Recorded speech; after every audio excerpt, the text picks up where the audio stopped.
함께 가기로 결정하다라는 제목으로 하나님의 말씀을 증거하겠습니다. 질문으로 설교를 시작해 보고 싶어요. 여러분, 사람 만나는 게 좋으세요? 아니면 혼자 있는 시간이 더 편하세요? 어느 쪽을 더 선호하시나요? 이 질문이 아이냐 이냐에 따라서 반응이 좀 다를지 모르겠습니다. 부담 없이 한번 확인해 볼게요. 상황은 약속이 취소됐을 때입니다. 약속이 취소됐을 때 더 선호하는 쪽에 손을 들어주시면 돼요. 다 듣고 들으시면 됩니다. 첫 번째, 나는 입으로는 아쉽네요 라고 말하지만 속으로는 다행이다 라고 생각한다. 두 번째, 나는 왜 취소야 라고 말하면서 속으로 그럼 지금 누구한테 연락하지? 를 생각한다. 둘 중에 하나를 드는 거예요. 보기는 더 없어요. 둘 중에 하나만. 자, 첫 번째 손. 와우. 자, 그러면 당당하게 드셔도 돼요. 두 번째 손. 제가 여기서 볼 때는 첫 번째가 압도적으로 많습니다. 우리 공동체는 아이들의 집합지였네요. 여러분, 셀모임이 조용한 이유가 있어요. 요즘 시대를 몇 가지로 좀 표현한다면 그 중에 꼭 들어갈 표현이 혼자가 편한 시대라고 생각합니다. 이것은 성향상 혼자를 좋아해서라기보다는 혼자가 가장 덜 소모되는 선택지이기 때문일 거예요. 지금 시대는 관계가 에너지를 필요로 하는 어떤 일이 된 시대예요. 그래서 제가 느끼기에는 이전 시대, 그런 시대에는 관계가 힘이 되고 서로를 지탱하는 버팀목이 되었어요. 근데 지금 시대는 관계를 신경 써서 관리해야 하는 일, 그런 것이 된 것 같습니다. 이게 쉽게 말해서 부담이 되는 거예요. 카톡에서 일이 잘 사라지지 않아요. 그렇죠? 내가 막 기다리는 거는 빨리빨리 확인하는데 좀 부담되는 건 확인이 조금 더디죠. 일이 잘 안 사라져요. 카톡을 확인하는 것도 에너지가 된다는 거예요. SNS 언팔하면 난리 납니다. 그렇죠?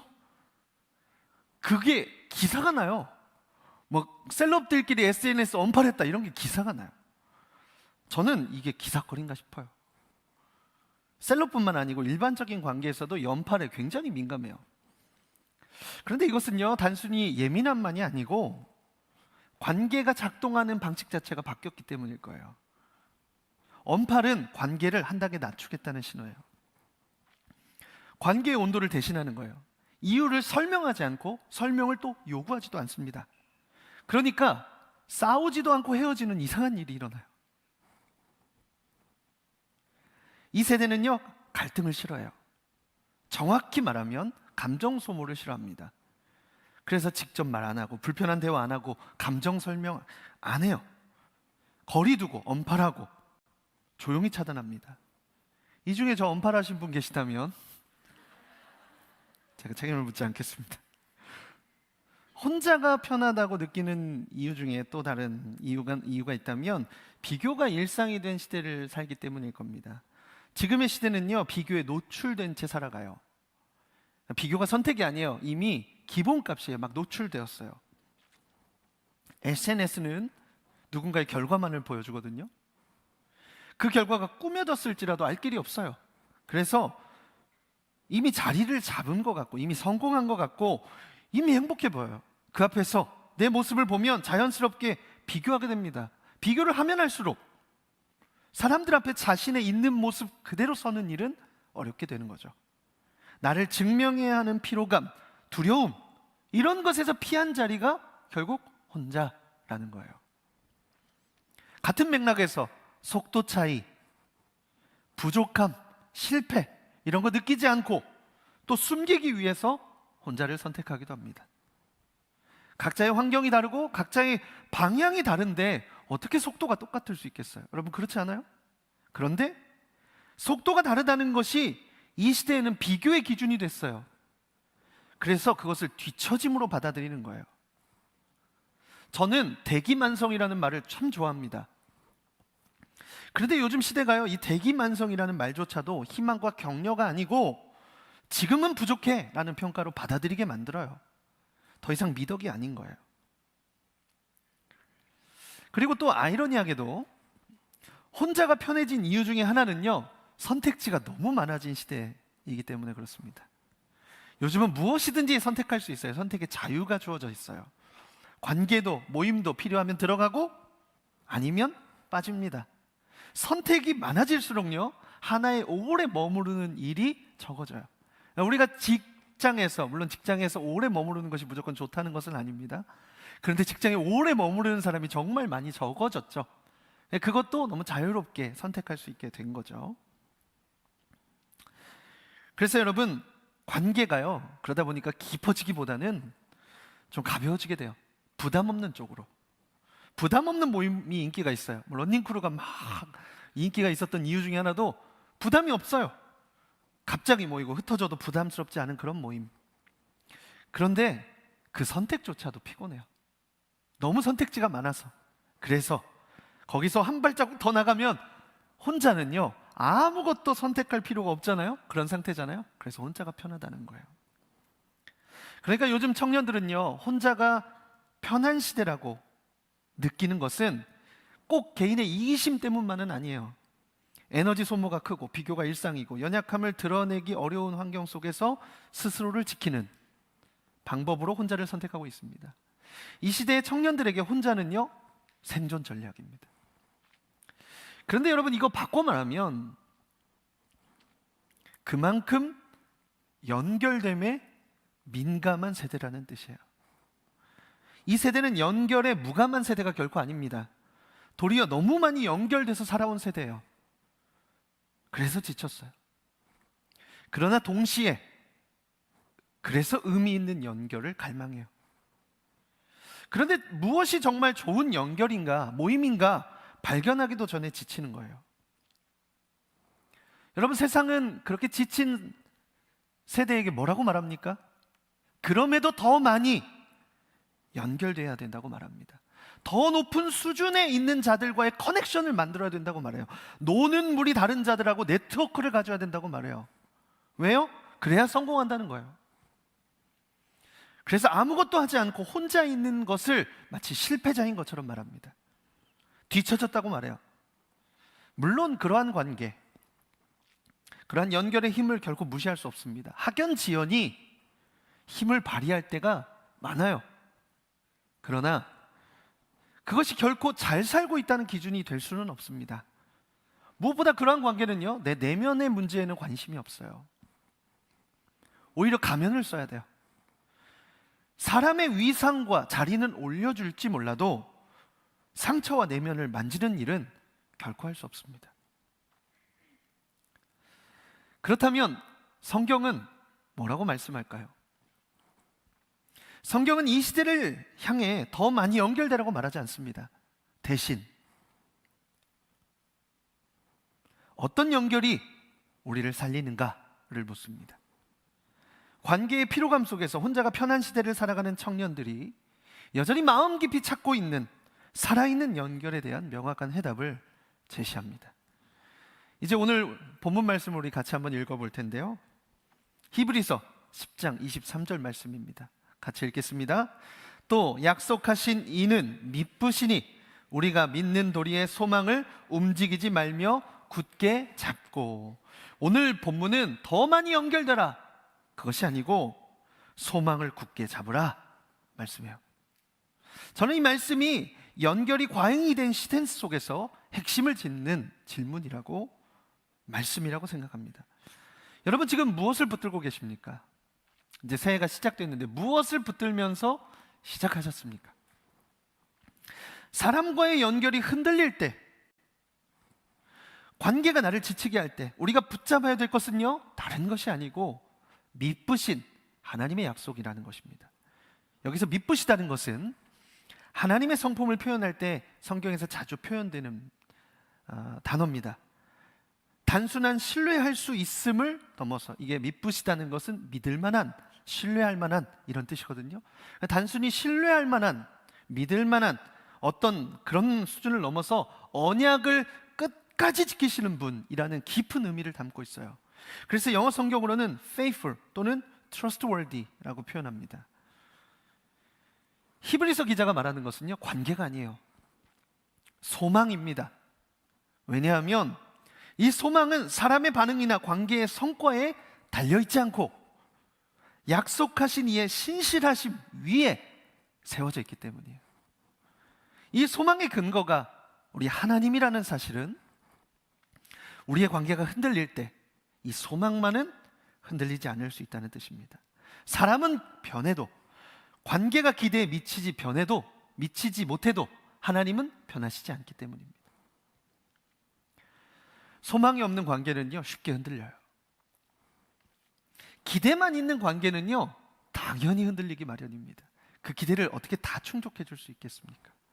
기대가 어긋나죠. 그러면 흔들려요. 상대의 반응이 기대에 못 미치면 실망하고, 관계에서 없는 것이 줄어들면 멀어집니다. 그러나 소망이 하나님께 고정된 사람, 소망이 하나님께 연결된 사람, 소망이 하나님께 연결된 공동체는 다릅니다.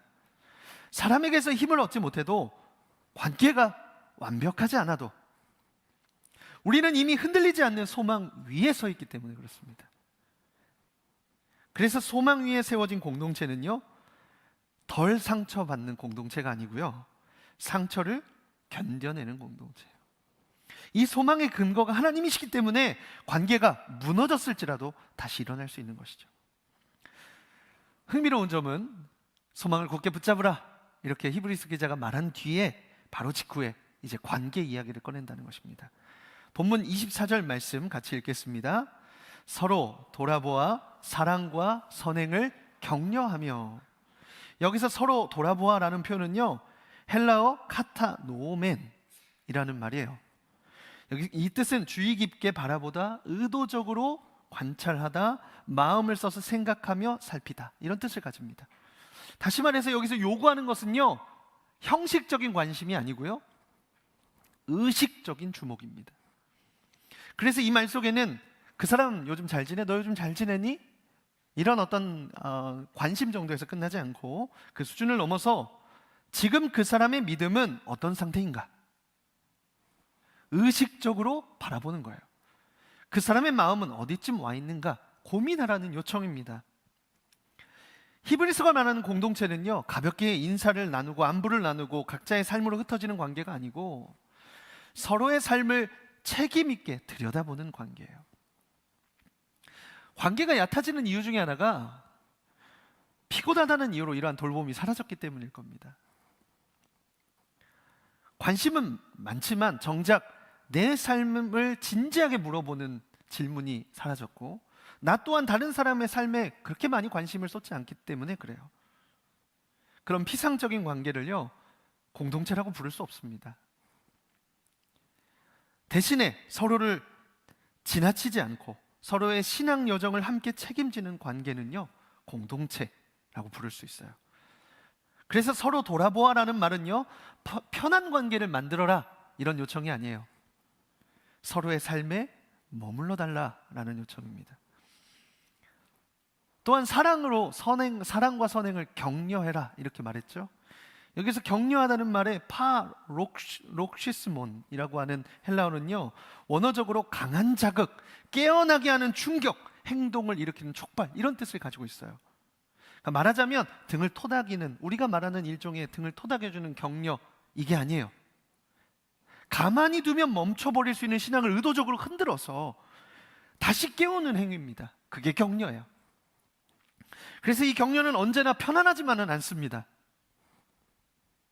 때로는 불편한 질문을 던져줘야 되고요, 때로는 침묵을 깨는 말을 해줘야 되고, 관계의 평온함보다 그 형제, 그 자매의 신앙을 더 중요하게 여기는 선택을 요구하는 격려예요. 그래서 히브리서 기자가 사랑과 선행이 저절로 흘러나올 거다 이렇게 말한 것이 아니고요, 오히려 공동체 안에서는 서로가 서로를 의식하고 적극적이고 때로는 아프더라도 신앙의 자리로 불러내야 된다라고 말하는 거예요. 그게 격려라는 겁니다. 여기서 중요한 것은 이 자극이요, 정죄나 정죄 그리고 통제가 아니라는 점이에요. 상대를 바꾸기 위해서 막 밀어붙이는 게 아니에요. 포기하지 않기 때문에 붙잡는 것, 외면할 수 없기 때문에, 사랑하기 때문에 다시 불러 세우는 것입니다. 그래서 파록시스모는 사랑 없는 간섭이 아니고요, 사랑이 있기 때문에 감수하는 불편함이에요. 서로 상처내지 않기 위해서 침묵하는 공동체가 아닙니다. 사랑 없이 그저 존재하는 게 아니에요. 서로를 잃지 않기 위해서 용기를 내어서 말을 건네는 공동체입니다. 아까 말한 하나님의 약속은요, 수직적이에요. 그렇죠? 하나님의 약속 위에 두는 소망은 수직적입니다. 그런데 이 수직적인 소망이요, 수평적인 돌봄과 책임이 되는 것이 살아있고 생명력이 있는 공동체가 된다는 것입니다. 이러한 공동체는요, 선택적인 친목 모임이 아니에요. 선택해서 들어갔다가 나왔다가, 그리고 좀 불편하면 조금 불편한 말을 하면 그리고 다시 안 보고, 이런 공동체가 아닙니다. 신앙을 지키기 위한 필수적인 요소예요. 방향성이 분명해요. 편안함, 방치 이런 게 아니고 끝까지 믿음의 길을 가게 하는 공동체입니다. 그래서 히브리서 기자가 뭐라고 말하냐면, 모이고 싶을 때 모여라, 여유되면 함께해라, 그렇게 말하지 않습니다. 대신 이렇게 말합니다. 오늘 본문 25절 말씀 우리 같이 읽겠습니다. 모이기를 패하는 어떤 사람들의 습관과 같이 하지 말고 오직 권하여 그날이 가까움을 볼수록 더욱 그리하자. 여러분, 그거 아세요? 모이는 것도 습관이고요, 흩어지는 것도 습관입니다. 모이기는요, 감정의 문제가 아니고 결정의 문제예요. 모이기로 결정하는 거예요. 여러분, 모이기로 결정하셔야 돼요. 소속되기로 결정하셔야 돼요. 어느 날 갑자기 공동체 떠나는 게 아니더라고요. 조금씩 빠지고 조금씩 거리 두고 조금씩 혼자가 익숙해지는 습관의 결과입니다. 근데 그걸 가만히 놔두면 습관이 돼요. 가만히 놔두기 전에 아까 말하는 흔들어 깨우는 격려로 좀 불편하더라도 끌어당겨줘야 되는데, 그런데 그런 습관으로 인해서 언젠가는 떠난다는 것이죠. 공동체를 떠나는 것 역시 습관적인 선택이고, 공동체에 소속되는 것 또한 의도적인 결단입니다. 사도행전에는요, 처음에 교회가 소그룹으로 모였던 모습이 나타나요. 사도행전 2장 46절, 날마다 마음을 같이하여 성전에 모이기를 힘쓰고 집에서 떡을 떼며 기쁨과 순전한 마음으로 음식을 먹고. 이게 초대교회에서 예배하고 소그룹으로 모였던 장면을 기록해 놓은 것입니다. 초대교회는 필요할 때만 모이지 않았어요. 형편이 괜찮을 때만 함께하지 않았습니다. 날마다, 그리고 힘써 모였다고 기록합니다. 여기서 중요한 것은 그들이 특별히 시간이 많아서가 아니었습니다. 삶이 안정적이어서도 아니었어요. 오히려 불편한 시선, 박해, 불확실함 속에서 더욱 의도적으로 모였다는 데 있습니다. 그들은 신앙을 개인의 영역에 가두지 않았고 믿음을 혼자 감당하려고 하지도 않았습니다. 집에서 떡을 떼고 일상의 식탁을 나누며 삶의 중심에 공동체를 두었습니다. 초대교회의 소그룹은요, 어떤 부가적인 프로그램이 아니었어요. 신앙을 지켜내기 위한 치열한 삶의 방식이었습니다. 그래서 그들의 모임은요, 의무가 아니라 기쁨이었고 부담이 아니라 은혜였습니다. 순전한 마음으로 서로의 삶을 나누며 믿음을 함께 지켜냈습니다.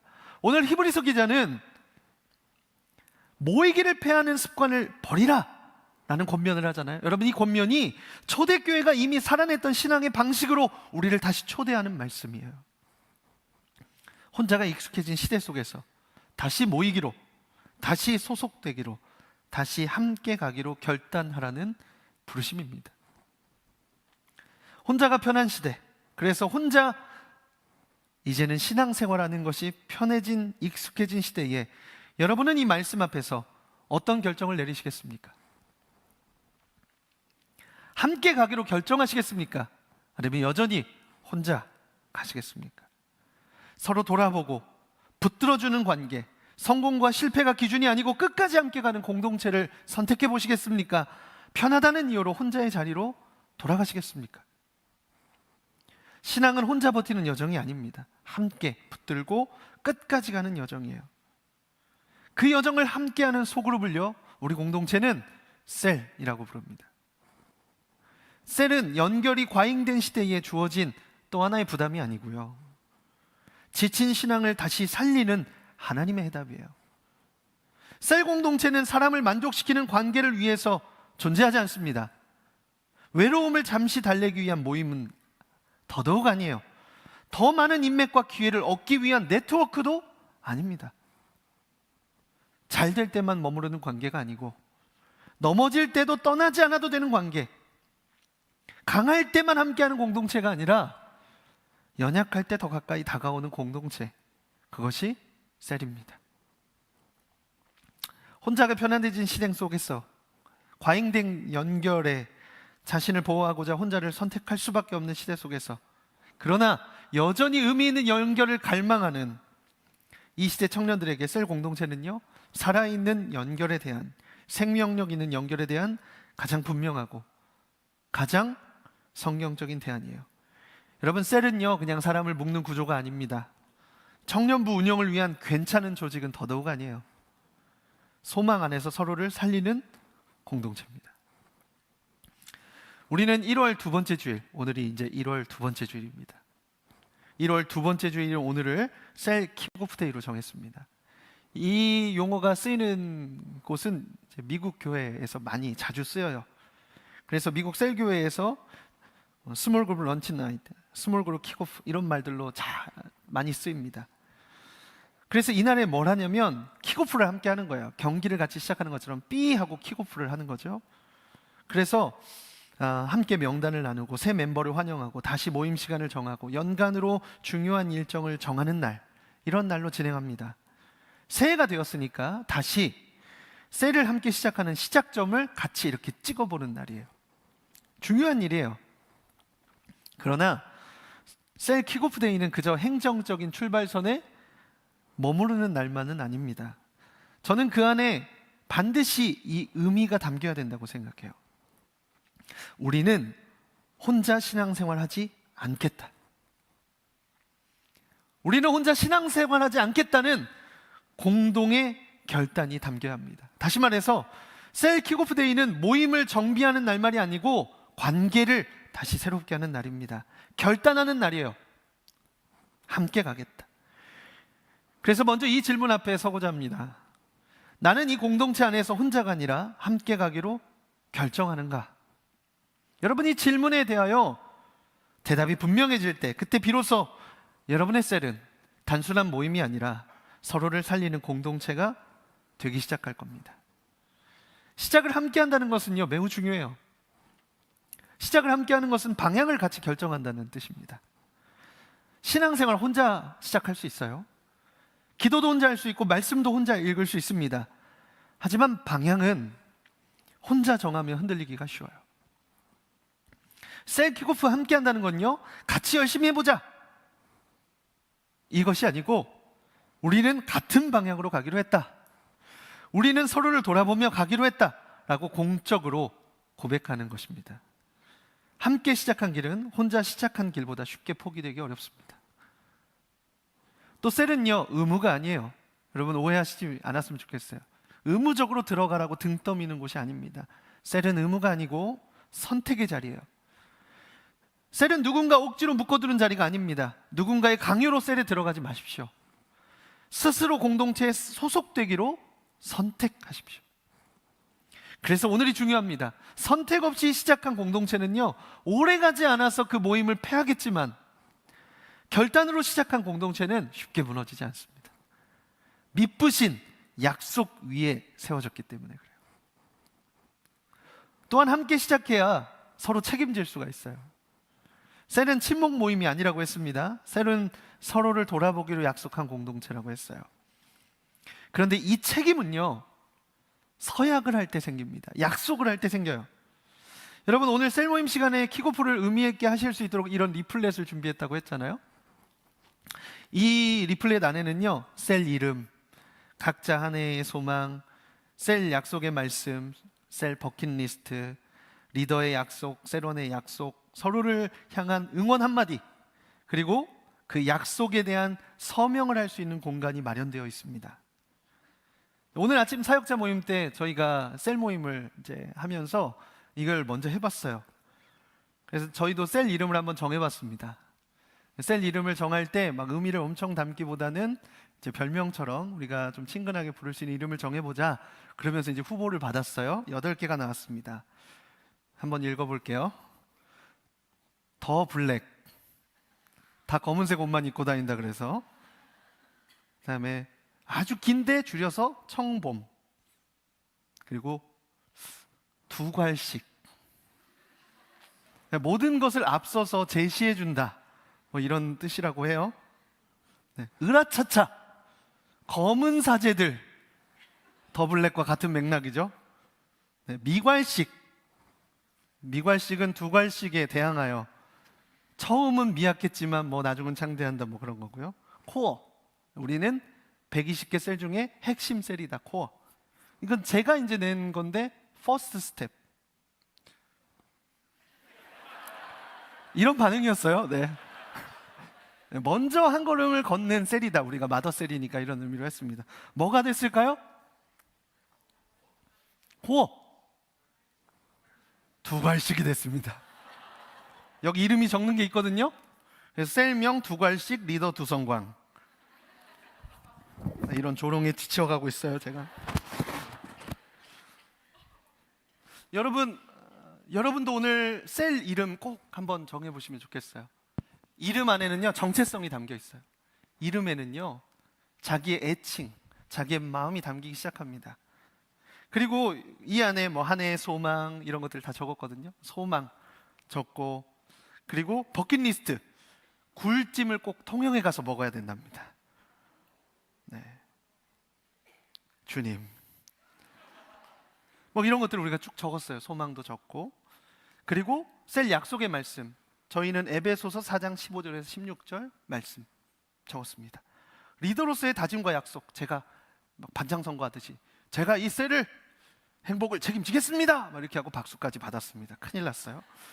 공동의 약속 같이 읽고 한 3가지 정도 우리가 같이 적어봤어요. 같이 경청하자, 긍정의 언어를 사용하자, 작은 관심을 계속 기울이자, 회비를 통해서 운영하자. 그러니까 시간과 재정의 우선순위를 셀에 두자, 이런 것들을 좀 적었어요. 그리고 여기에 서명했습니다. 돌아가면서 같이 약속했어요.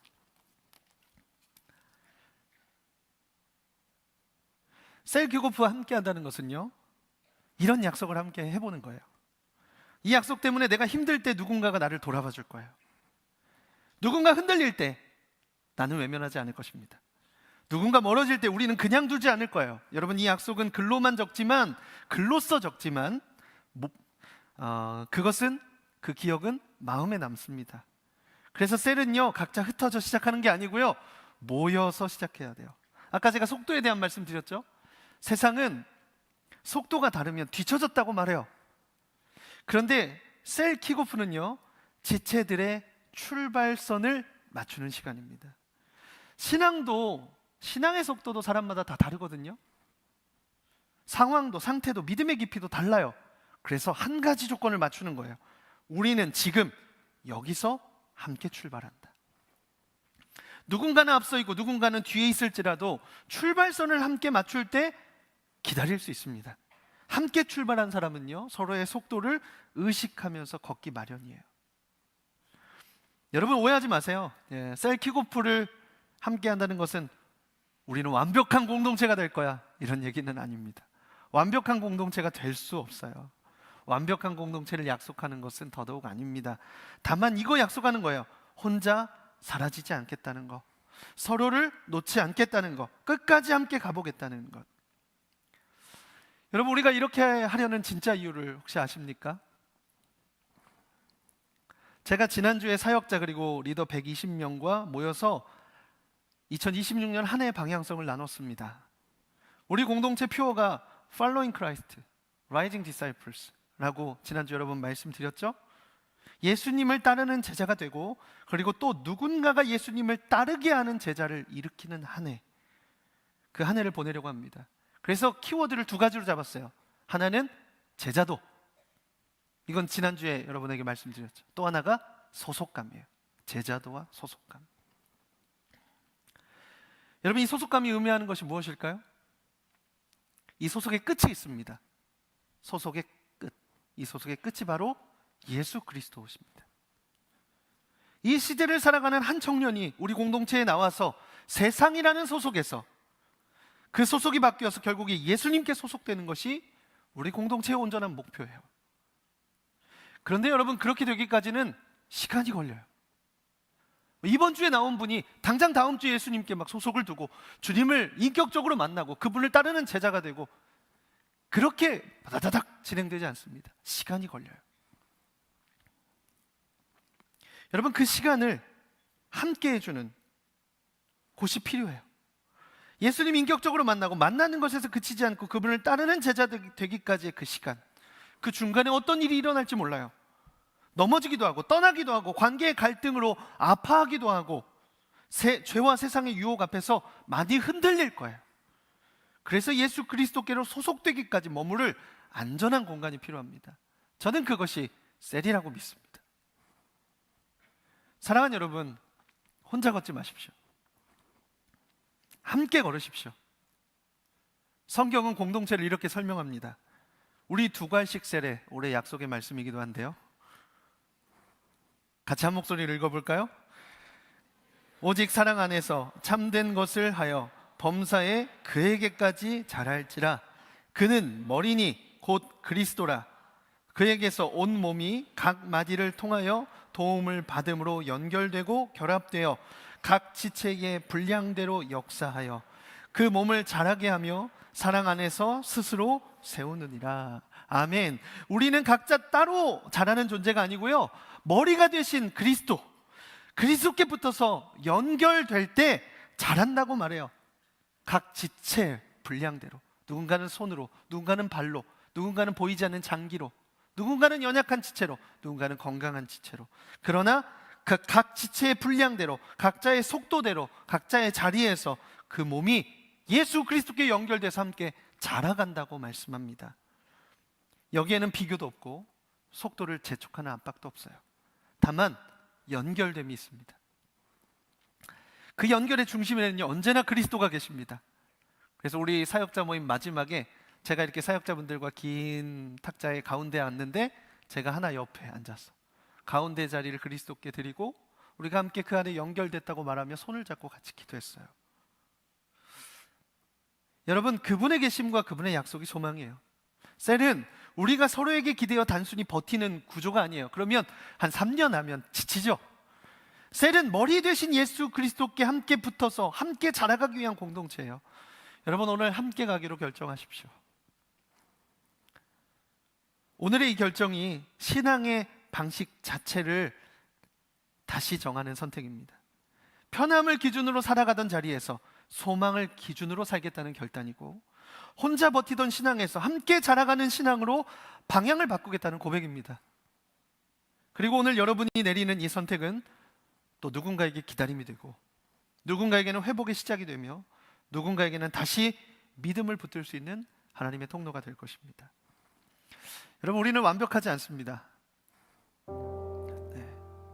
그러나 함께 가기로 결정한 공동체는요, 완주할 수 있어요.